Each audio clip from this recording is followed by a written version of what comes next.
여러분 구글 글래스를 기억하시나요? 안경을 착용하면 그 렌즈에 장착된 소형 소프트웨어를 통해 생성된 이미지가 펼쳐지는 그 AR 기술의 초기 제품이었습니다. 당시만 해도 세상에 없었던 제품이었고 그렇다 보니까 이제 많은 우려도 생겼거든요. 그래서 구글 글래스가 그 뒤로 어떤 길을 걷게 됐느냐.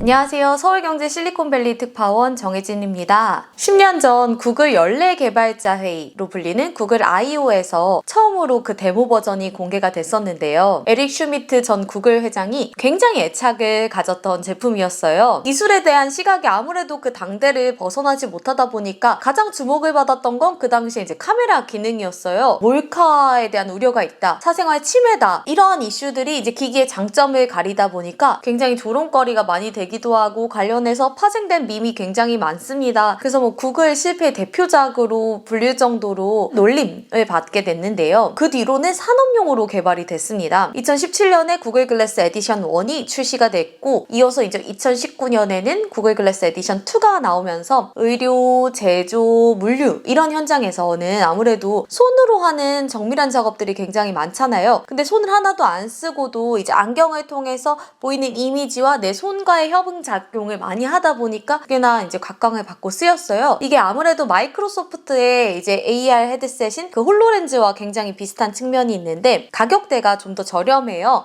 $999 수준으로 출시가 됐다 보니까 당시 이제 홀로렌즈 2에 비해서도 가격이 크게 저렴해서 주목을 받았었습니다. 이처럼 산업계에서는 드문드문 쓰이긴 했지만 소비자 시장에서는 이제 자취를 감췄었던 구글 글래스가 이달 11일 새롭게 부활을 했는데요. 구글 I/O 말미에 모습을 드러냈습니다. 할머니가 등장을 하세요. 그래서 영어를 못하시고 중국어만 쓰시는 이제 중국인 할머니셨는데 안경을 쓰고서 영어로 말하는 상대방의 대화가 그 안경을 착용하면 이 앞에 이렇게 중국어가 자막처럼 나오는 거예요. 접근성 확대 차원에서 수화를 하시는 분들, 언어 장애를 겪으시는 분들, 이런 분들이 이제 말을 할 때 상대방이 좀 불명확하게 들리는 경우가 있는데 이것 역시 좀 매끄러운 영어 자막으로 나타나면서요. 많은 이들의 이제 언어 장벽을 해소하는데 이 구글 글래스가 어떤 역할을 할 것이다, 이런 식의 이제 메시지를 줬어요. 순다르 피차이 구글 CEO가 모든 이들이 장벽 없이 대하는 것을 꿈꾼다 라고 하면서 앞으로 컴퓨팅 기술에 있어서 이 모든 분야를 더 깊게 확장해 줄 수 있는 뉴 프론티어가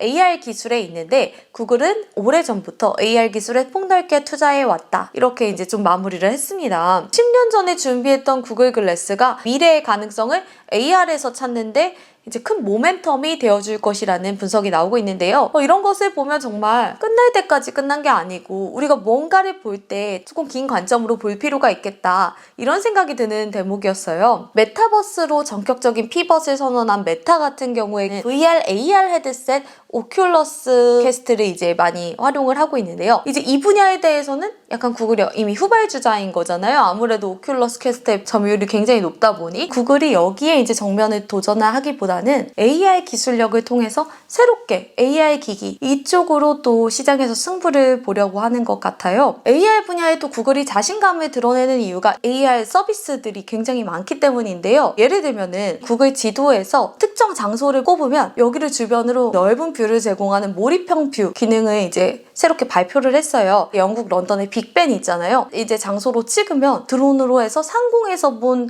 그 빅벤 뷰를 보여주고요. 단순히 이게 여행을 하는 느낌뿐만 아니라 주변의 동선이라든지 그 앞에 어떤 것들이 있는지 이런 것까지 저희가 짐작을 하면서 볼 수 있게 했어요. 또 다른 하나는 이제 장면 탐색 기능이었는데 카메라로 실물을 갖다 대면은 선택한 조건에 따라서 추천 아이템들이 실물 앞에 펼쳐져요. 예를 들면 뭐 초콜릿을 제가 고르겠다 한데 뭐 다크 초콜릿이고 견과류 없고 그리고 평점 높음, 이런 필터를 걸고서 하면 눈앞에서 해당되는 초콜릿들이 뜨는 거예요. 이렇게 앞으로 구글이 AR 기기와 소프트웨어의 결합으로 시너지를 노릴 것은 명확해 보입니다. 그리고 구글이 이날 하드웨어 기기를 대거 발표하면서 픽셀 패밀리를 본격적으로 구축하겠다, 이런 말을 했어요. 픽셀 6 프로의 이제 중저가 폰 버전인 픽셀 6a가 조만간 출시가 될 예정이고요. 액티브 노이즈 캔슬링 기능을 탑재한 픽셀 버즈 프로, 그리고 내년에는 픽셀 태블릿도 출시를 하기로 했고요. 이 과정에서도 가장 주목을 모은 게